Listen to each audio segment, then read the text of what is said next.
अंदर जो प्राण शक्ति है, जो स्वर विज्ञान से जिसको उन्होंने जागृत किया है, वो उससे अपनी ऐसी बीमारियों को मात देने में सक्षम हो जाते हैं।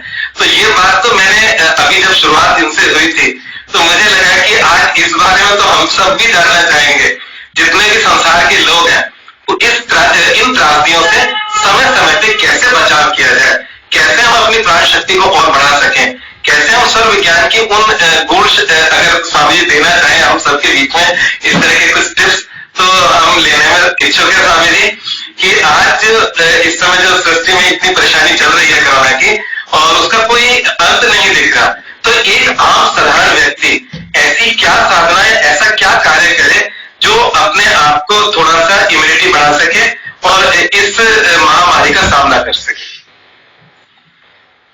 स्वर विज्ञान में ये बहुत ही सरल तरीके से किया जा सकता है, बहुत सिंपल तरीके से। और जो महामारी है, आप दुर्गा सप्तशती में पढ़ेंगे 12वें 13वें अध्याय में, महामारी महाकाली स्वरूप।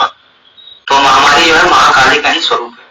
वो महाकाली क्या है? वो काल है, वो एक ऊर्जा है जो प्रकट होती है सृष्टि में और कुछ कारणों से, संतुलन से भी तो ये चीजें आती हैं और इससे कई बार बहुत सारी दुर्घटनाएं होती हैं। उससे सृष्टि में एक तरह से संतुलन स्थापित करने के होता है, लेकिन लोगों को काफी कष्ट होता है जब महामारी आती है और ये आती रहती है हमेशा। और इस विद्या को यूज करने से आज की जो महामारी है वो कल की भी है, सबके लिए है, इससे आप बच सकते हैं बिल्कुल। तो ये तो साधना है, पहले इसके बारे में बता दो कि इसको करना कैसे है। सबसे पहले तो आपको ये जानना चाहिए कि हमारी पूरी जो जीवन है वो स्वर से संचालित होती है। और हम ज्यादा डिटेल में नहीं जाएंगे, तो खाली आपको शॉर्ट में बताते हैं। 3 स्वर होते हैं। वो स्वर जो है श्वास की नाड़ियां होती है अलग अलग, जो हमारे नासिका छिद्रों से कनेक्टेड है। तो एक तो दाहिना स्वर होता है पिंगला स्वर, जो दाहिने नाक से श्वास चलती है, और फिर बाएं नाक से चलता है तो ईड़ा स्वर होता है, और जब दोनों नाक से बराबर श्वास चलती है उसको बोलते हैं सुषुम्ना स्वर। और इसको अगर ऐसे नॉर्मल बोले तो दक्षिण स्वर, वाम स्वर और मध्य स्वर। और इसको तीसरा नाम अगर देंगे तो आप बोल सकते हैं राइट, इंग्लिश में अगर बोलना तो right nostril breathing, left nostril breathing, both nostril breathing.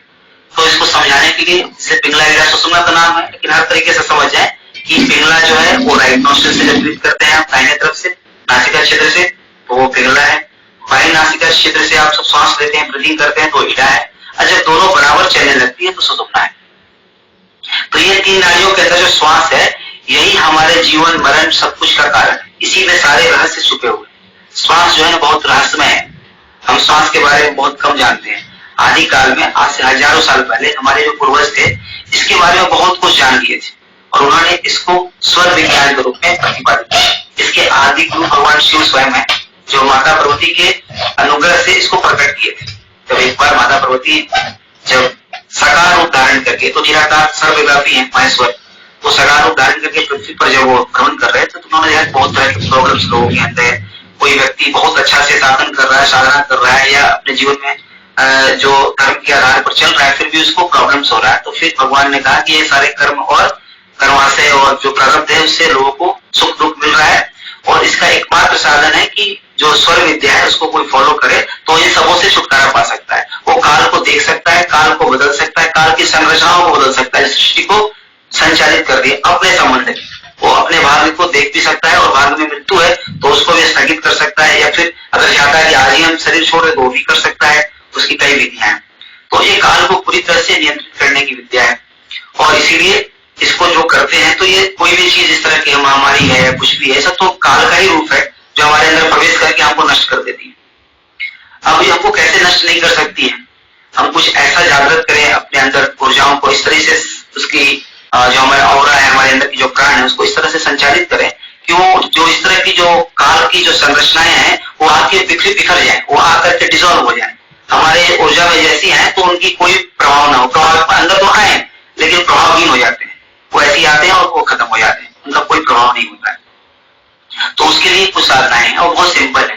पहले तो हमने बताया नाड़ियों को आपने जान लिया, अब हमको चेक करना है कि कौन सी नाड़ी चल रही है, दाहिना या बायां, right nostril, left nostril, Pingala चल रहा है, गीला चल रहा है, या सुषुम्ना चल रहा है। तो ये जो हाथ है इसको ऐसे आप बना के ट्रायंगल, या फिर यहाँ ला के अपने दाढ़ी के अंदर ये अंगूठा को और यहाँ टच कर दीजिए, दबाना नहीं है, और दबा बिना दबाए हुए एक्सहेल करेंगे तो आपको नाड़ियों के बारे में बात पता चलेगा। या सीधा आप ऐसे हाथ पर रख सकते हैं। एक्सहेल करना है तो आपको दाहिने या बाएं तरफ आपको हवा लगेगी श्वास की जो है, तो वो नाड़ी चल रही है। दाहिने तरफ लग रहा है तो आपका पिंगला चल रहा है, बाएं तरफ लग रहा है तो ईड़ा चल रहा है। अब या दोनों बराबर चल रहा है तो सुषुम्ना।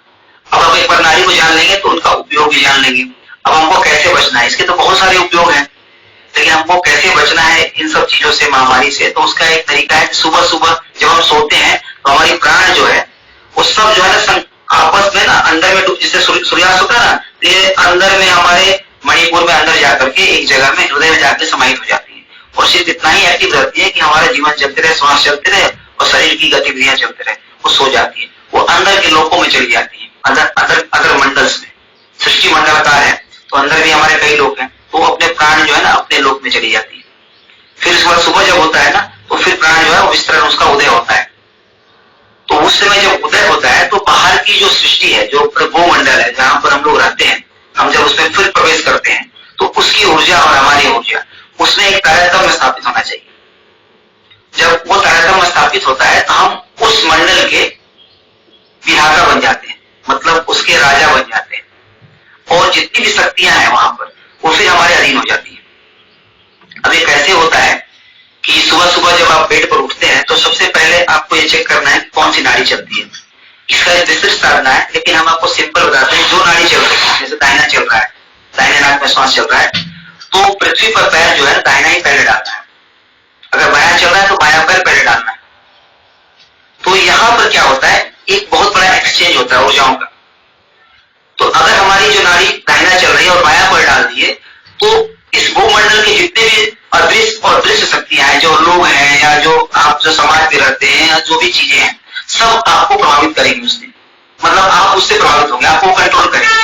अब उसमें कोरोना भी आ जाता है, उसमें महामारी भी आती है। वो वायरस उस दिन अगर अंदर घुस गया तो आपको हानि पहुंचा सकता है, क्योंकि आपने शून्य स्वर में आपने अवसर दे दिया, अपने दरवाजे खोल दिए कि जितनी भी शक्तियां आओ और हमें कंट्रोल करो, हम तुम्हारे दास हैं, हमको जैसे चलाना है चलाओ।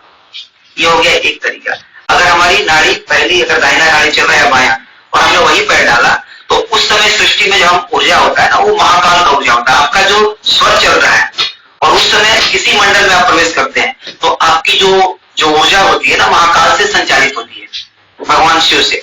तो उस समय जितने भी देवता होते हैं, जितने भी भूत प्रेत गंधर्व राक्षस ब्रह्म राक्षस पिशाच या नेगेटिव एनर्जी या देवता हो या पंचदेव हो, जो भी हो, सारे के सारे जो है फिर आपको नमस्कार करते हैं उस समय।